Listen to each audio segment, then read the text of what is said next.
Hi, I'm Ekolu Kalama from the island of Molokai in the Hawaiian island chain.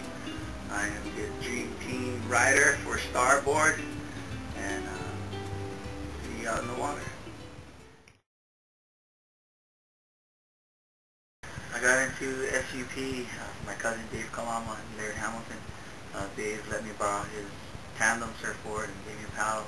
We went out to Ho'okipa, overhead day with typical 20-mile-per-hour trade winds, and it's kind of like a sink or swim situation for me, but I've been doing it ever since. What I like about SUP is that it combines both of my favorite water disciplines, canoe paddling and surfing, into one sport, and for me, I just get to enjoy the ocean more days than I normally would. My background, I started surfing a lot sooner than I started paddling, but I've been more competitive in the canoe racing aspect.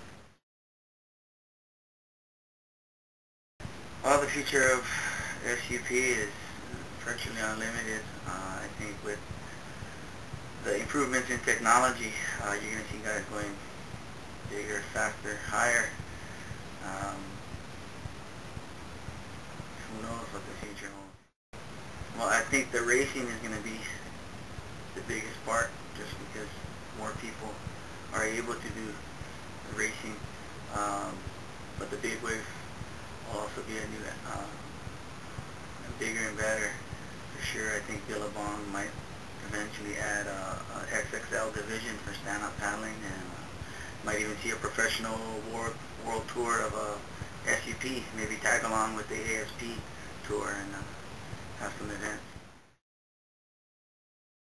I'm right for Starboard, and I got signed up with them through the editor of Stand Up Journal magazine. He got a hold of some photos of mine and was floored by what he saw, and was asking me if I had any sponsors, and I said I didn't have any at the time, and so that became his mission.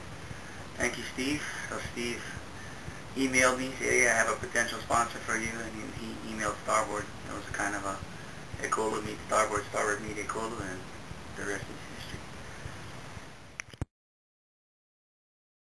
The plan that Starboard and I, we devised a 9-country tour promoting the sport of SUP and the Starboard brand.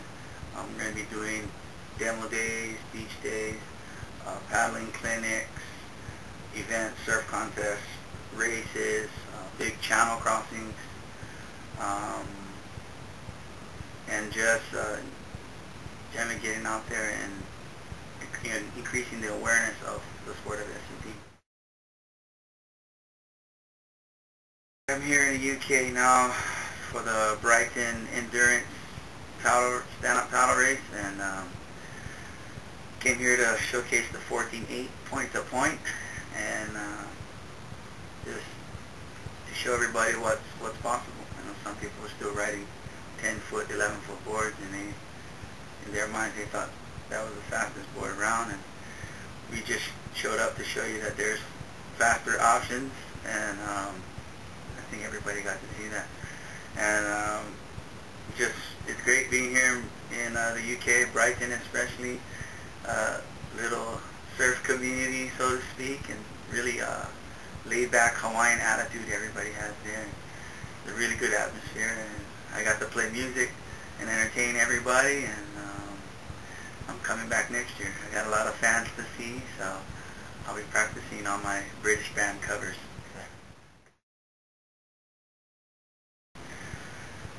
We've been just visiting a bunch of our shops, meeting the guys, and we went to Nuki, went to a meeting about the governing body of stand-up paddling, and that was quite interesting. I hope you guys can figure it out and not ruin the sport that I love so much.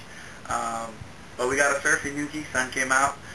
It's been raining the entire week that I've been here, except for 2 days we had sunshine, and surfed in Nuki, and then we went and did another demo day in the rain. take you back a year ago.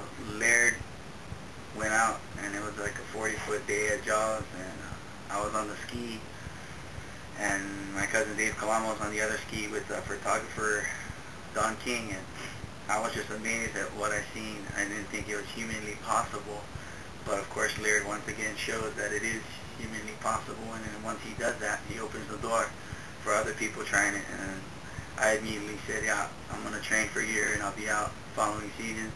So in March of 2008, I made good on that promise to Laird and joined him for a surf. And Laird called me up. It was 5 in the afternoon, and he said, hey, it's getting good, come on down. And I knew the sun would be setting soon, but I said, yeah, there should be enough time for us to catch a couple waves.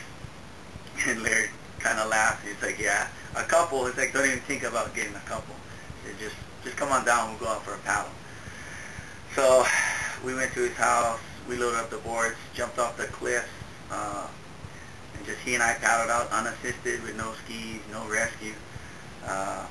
We paddled out, and once again, Laird told me, don't even think about catching a wave. Day one, jump off the rocks, paddle out, and then you climb in on the rocks, and then that's day one. And he said, if you catch one, you're lucky. If you catch two, you're greedy. If you catch three, you might as well retire. But not wanting to be greedy, I set my limits on 2 for that day, and I had to step up to the learning curve pretty quick. Sat on the shoulder, watched Laird get about 3 or 4, and then worked my way to the pocket and got a smaller wave, a 15, 20 footer, small one, and survived that.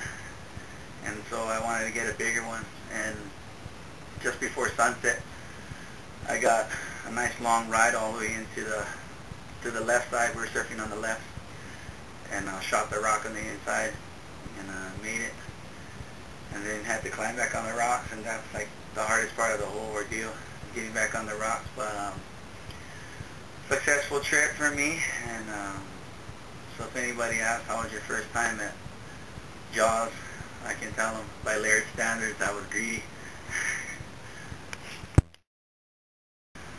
Thanks for having me here in the UK. Thanks for listening. To be a true waterman means when you're going out there in the ocean, to be kind to everybody,